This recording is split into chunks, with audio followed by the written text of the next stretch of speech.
What's going on, everybody? Welcome back to the next part of my The Walking Dead Dead City review series slash discussion, where I go through the entire episode and go through each scene and kind of just give you my thoughts on the overall episode and everything like that as a whole. So if you've been watching this long and you've been coming back to the channel for this, thank you. If you haven't seen the other ones, I have all the other discussions on the channel as well, so definitely go check that out because we talk about some good things with the episode. It's fun to go back and kind of look and see and kind of break down different scenes. These videos tend to be a little bit longer, but I'm gonna go through these episodes a little bit better. I'm gonna try not to go from scene to scene as much because one, the AMC Plus app is really shitty. I say that in almost every video, but it's still true.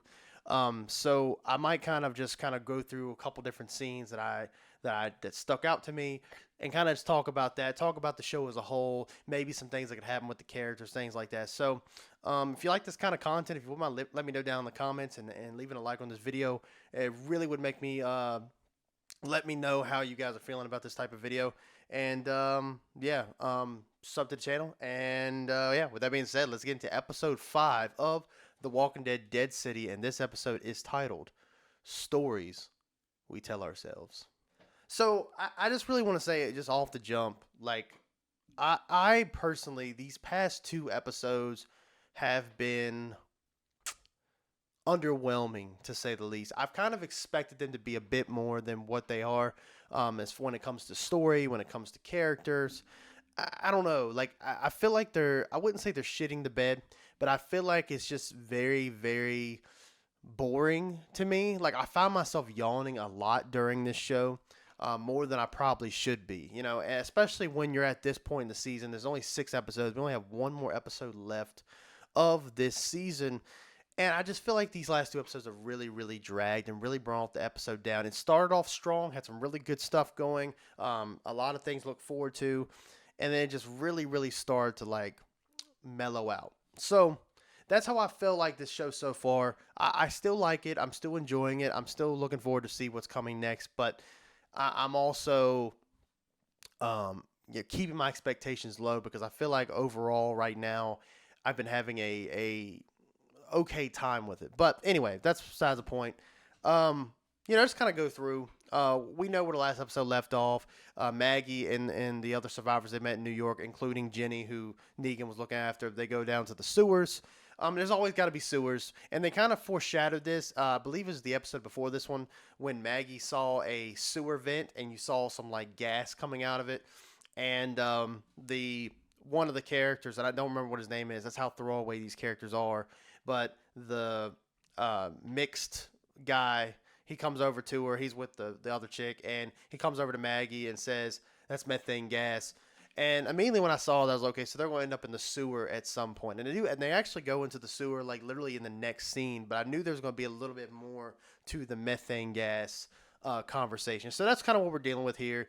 The whole plan at the new sanctuary, which I'm still trying to understand if that's the new sanctuary or not. I'm not too sure.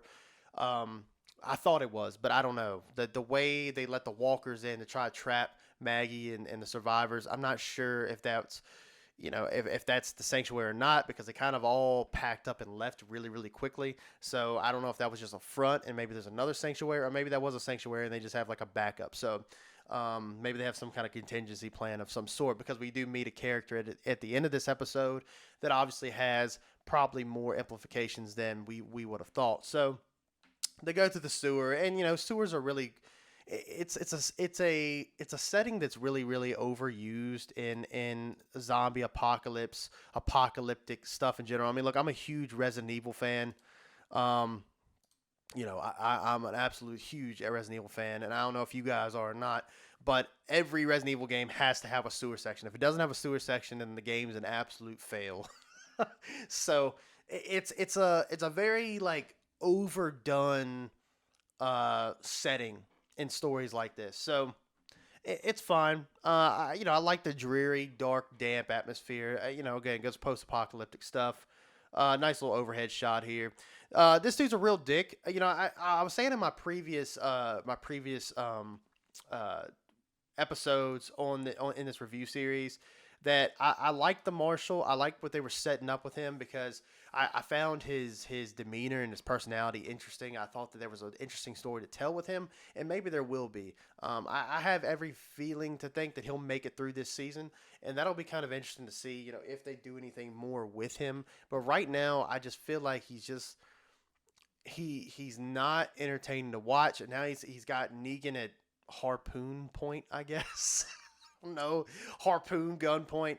And he's just come off as a major dick, and it's understandable, right? Like, he's from New Babylon, this community that we have yet to see yet, and he's sticking to this code that they had put in place. It's a lot like our world. It's a lot like our society to how we run things.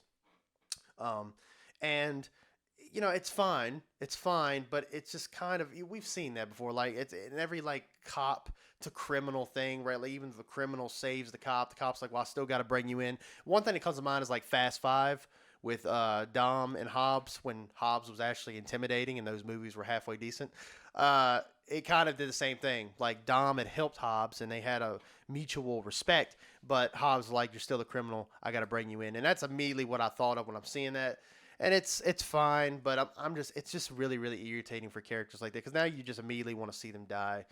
And so Negan and the Marshal, that they're trying to get out of this sticky situation they're in. The Marshal's hurt, so Negan's trying to help him out, and this dude just still has him harpoon point. I love this shot. I still think this show's doing a really, really good job of establishing shots.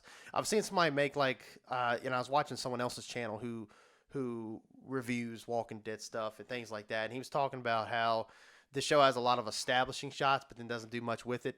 I kind of agree there, but I do like this. They're out in the open. You see the buildings in the distance. Even if there's a whole bunch of green screen, I still like it. I still think it looks really, really, really cool. I just, again, the beautifully haunting shot. And I don't know where it's at, and I probably won't be able to find it, but there's a really, really nice shot, and we might be getting up on it. Maybe I can see, maybe if I go a little bit farther here, I'm able to find it. But, Negan and Marshall, they run into some walkers. They got to get away. Stuff we've seen a bunch of times. It was what I really appreciate is that even if Walking Dead's been going on this long, it's still giving you that sense of danger when survivors are going out and they're going out, they're doing things out in the world.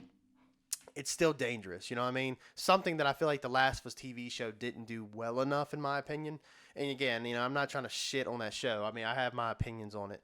But one of the things I don't like about that show is it doesn't feel dangerous. And something The Walking Dead still continues to do, even though it's this far in and we're a couple spinoffs later, is that it still gives you the sense of danger. So I like that. I like putting the characters in danger. And it's a good scene. I just don't really have much to really say about it.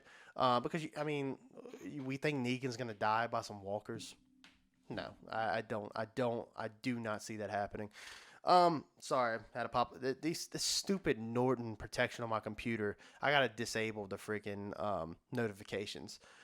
Anyway, so we get to a scene, and this scene, is important in the sense that it kind of goes over, okay, why did everything didn't go as planned at the sanctuary?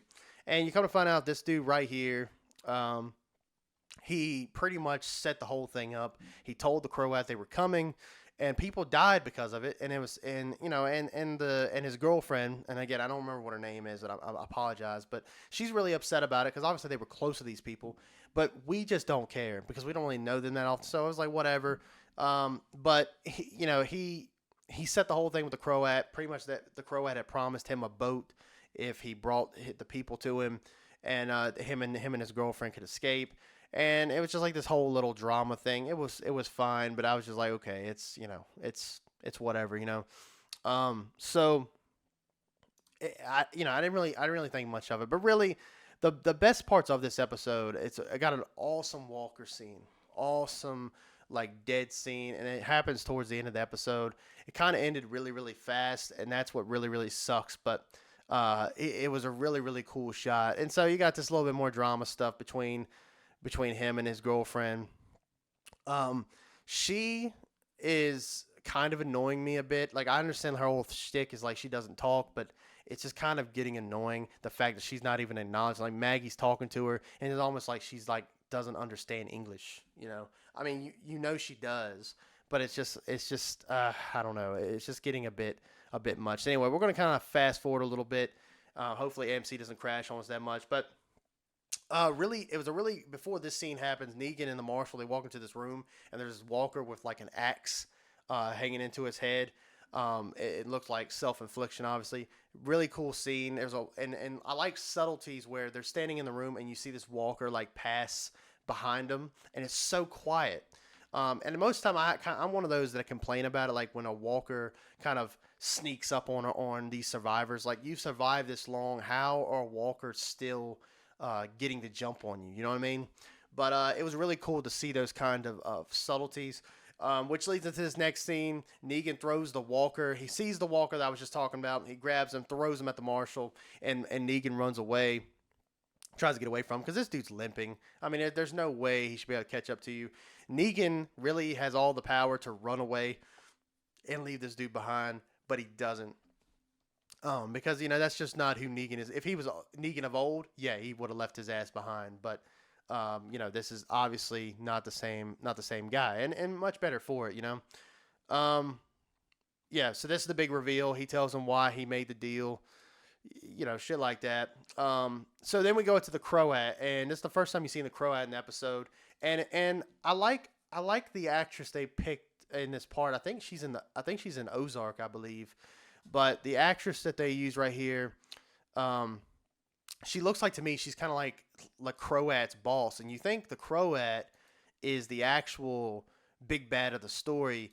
Obviously, there's more implications because of her.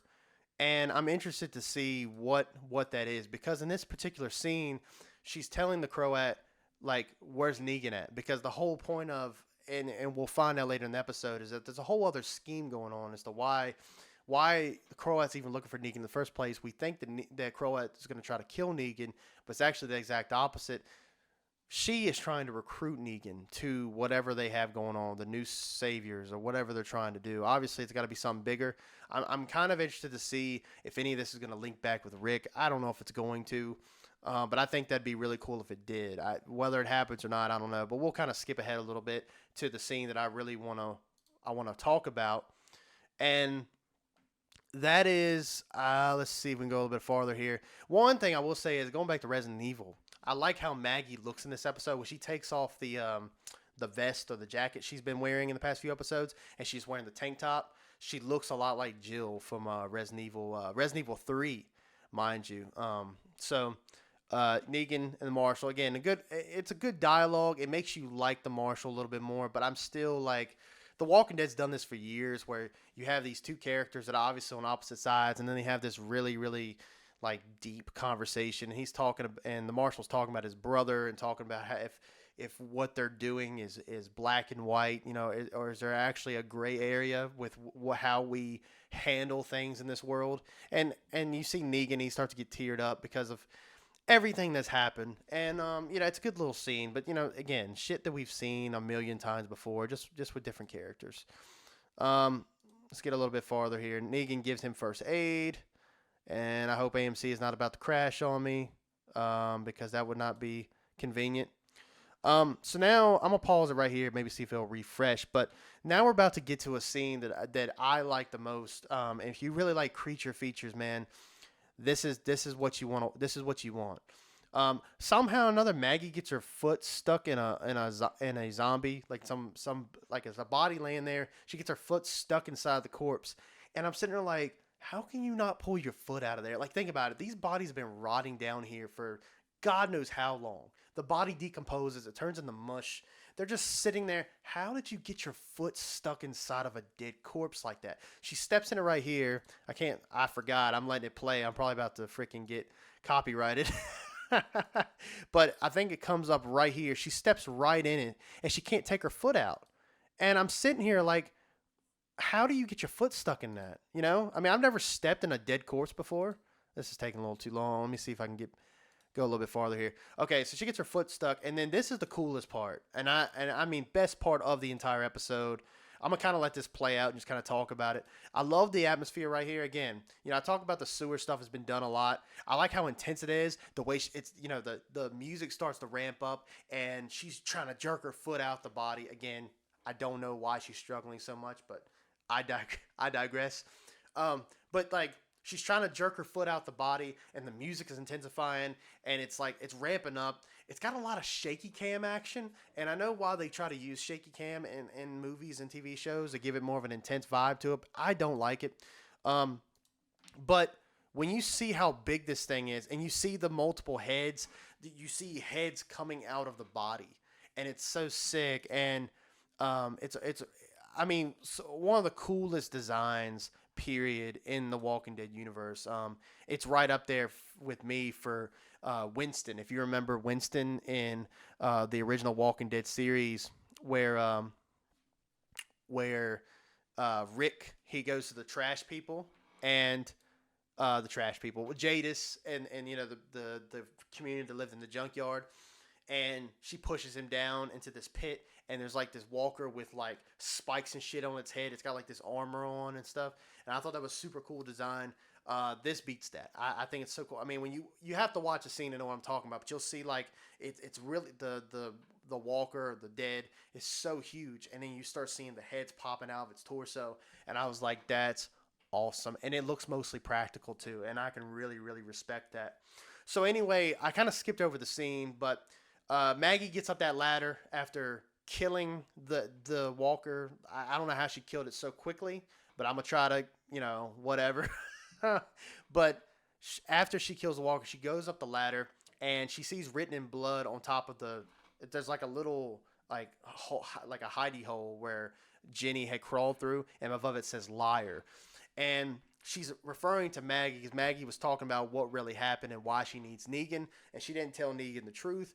It shows a little scene of Jenny before she leaves the new hilltop. She looks and sees that there's grain inside of this big ass, like, I forgot what it's called. It's like something like on a farm where you put grain and seed and things like that. And Maggie had said that when the Croat came, they took all their food and all their grain and then took Herschel, killed a few people, took Herschel. And she actually lied. The Croat didn't take any food, didn't kill anybody, just took Herschel and gave her a wanted letter which is this wanted letter right here with Negan's face on it, and essentially he says, "Bring me Negan and you get your son back." And so that's kind of like the big, I guess, quote unquote reveal. The episode ends. Jenny gets out. She shoots a flare gun, and Negan sees the flare. I think I missed the part. I missed the part where that's my problem. But she shoots the flare, and Negan. I'm trying to find the scene, but Negan sees the flare. Here, we can do it right here. So she shoots it, and then we'll let it kind of play for a minute. There it is. And so he sees the flare, and that's how the episode ends. So now Negan knows that Jenny is there and alive because he didn't know that she was even in New York. So that's essentially the episode. To be honest with you, I'm kind of back and forth on it. I definitely like it. I think that it's good TV, but it has been very lackluster for me. And I say that I've been trying to not say that word as often, but it has been very very lacking for me. It's been very underwhelming. The story they're telling in this show, I kind of expected a bit more. But look, all in all, man, listen, I'm invested. I want to see what happens with the Croat. I think it's very very interesting. I'm interested to see if Negan kind of takes their deal. Like I was telling the wife, I think that they're gonna offer Negan a deal that he can't refuse, and I think Negan's gonna work for them. But it might be a different agenda. I don't think he's gonna work for them and become, old school Negan. But I think there'll be a bit more of. I think that there's more of a chance that he's gonna be like, okay, well, I'm gonna go, I'm gonna go with them because why not? You know what I mean? Maggie treats me like shit. Everybody else treats me like shit. So many years have passed since the whole thing with Glenn and Abraham and the war, right? I don't know. I kind of would be interested to see how that would work, and if Negan going back to his old ways could be something that could work. I don't know. Like after you've built him up to be a major contributor to these storylines and to the group, to the communities that we have met all these years that we've come into contact with, I'm kind of interested, would they ever revert back to him being a piece of shit? You know what I mean? Like get to that point where he was the sociopathic, sadistic asshole that he was when he was leader of the Savior. So I'm interested. Ready for episode 6. So far, the season's okay. It's still the best stuff that Walking Dead's done in years. Now I want to hear your thoughts. What do you think about The Walking Dead, Dead City? 5 episodes in. Now we have one more episode left. How are they going to wrap it all up? Are you guys looking forward to it? Let me know down in the comments. And with that being said, be sure to check out the other episodes of this review series on the channel. They're a little bit longer, but we're going a little bit more detail. I wanted to make this one shorter, and this one still isn't as short as I'd like it to be, but I wanted to give you some real thoughts and go through the episode. So with that being said, thank you guys for watching. And yeah, we'll see you in episode 6 of The Walking Dead, Dead City. Stay dead, my friends.